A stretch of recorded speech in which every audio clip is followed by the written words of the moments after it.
The year's 1902. You just finished a long day in the coal mine, and you spot an interesting-looking salesman on your way home. He's chanting and cheering about some motion pictures.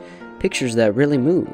"Geely, Cly," you exclaim, "that sounds like a hoot." So when you go home, you pack up the wife and your 13 children and make your way to the screening. You enter a dimly lit, nasty-smelling barn and sit down on the wooden bench. In the middle of the room sits a massive, newfangled projector. A sweaty prospector-looking man starts up the machine.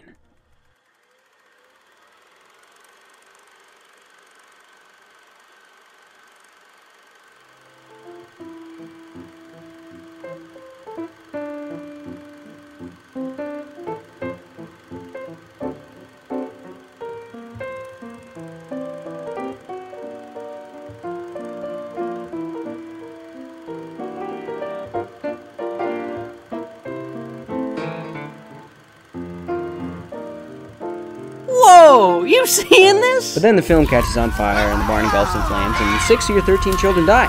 But it was worth it because you got to see...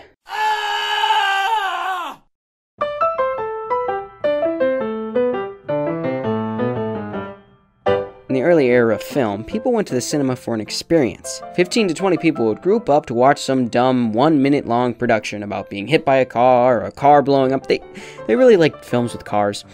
And that's all film was to people in the early 20th century. It was an experience. They just wanted to try out the newfangled thing. I liken this to a few years ago when virtual reality was really just in its infancy. Everyone wanted to try it, but you just kind of experienced it to experience it. There wasn't much beyond that. Back then, all you could do was sort of, walk around in a virtual world. There wasn't any stories. The technology just wasn't there yet. And this led some people to believe virtual reality was just a simple fad that would fade as time went on. However, we can see now that it's not a fad. People are making amazing stories and games with this technology. This is exactly what people thought about film. Once again, people were dumb, as we usually are. In the early days of films, it was all about spectacle. People wanted to see stuff move. They loved that shit. I mean, they were trying to watch stuff move even before the invention of the camera. People would make things like flip books and zoetropes. And when film came out, it was blowing people's socks off. They would hoot and holler and cheer at some stupid 30-second screening. These stories, if you could call it that, were so simple back then. There was no backstory. No one really cared about believable acting. People just loved to watch things happen on screen. I mean, one of the most famous movies from this time was Workers Leaving a Factory. Back then, suspension of disbelief wasn't a thing. Everyone knew it was a film that they were watching, and the filmmakers didn't even try to hide it. No one was enchanted by the characters. If someone died, no one cared. All the actors on screen were just that. They were actors. Nothing that happened on screen carried any emotional weight in the real world. This directly contrasts with the movies we see today, which are all about story and character. When a character you like dies, you cry. When the hero wins, we cheer. Movies and TV shows have a lasting effect on the viewer. You know when you finish the last episode of a TV show and then nothing matters? Completely opposite of what things used to be like. So when did it all change? When did people start suddenly caring about the emotions and conflicts of these fake people?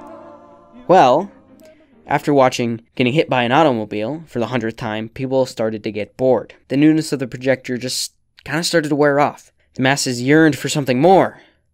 And this is where verisimilitude comes into play. The easiest way to describe verisimilitude is the fantasy of life. It's a hyper-emotionalized version of the world around us. It's grounded in reality but has larger-than-life aspects. This might be confusing at this point, but I promise it'll start to make sense soon. The way verisimilitude is created is by the camera. That's how story is made. Alright, watch this little example I've made.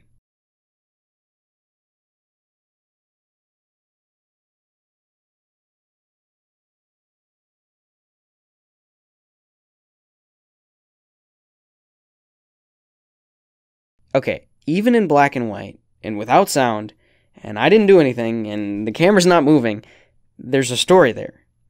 You can easily tell I want the fruit snacks, and I didn't even move at all.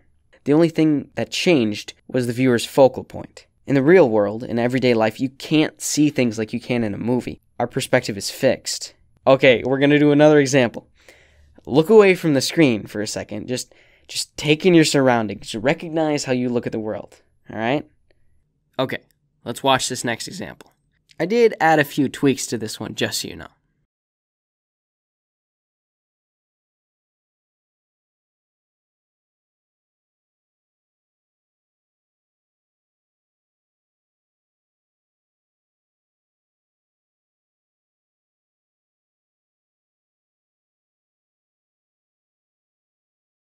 Can you feel the difference? I hope this makes sense. And this hyper-emotionalized life isn't just for super tight shots like I used in my example. It's just more apparently obvious that way. It's part of everything you see on screen. So, when our 20th century movie watchers started to get bored, the filmmakers of the time started to utilize this verisimilitude to create stories.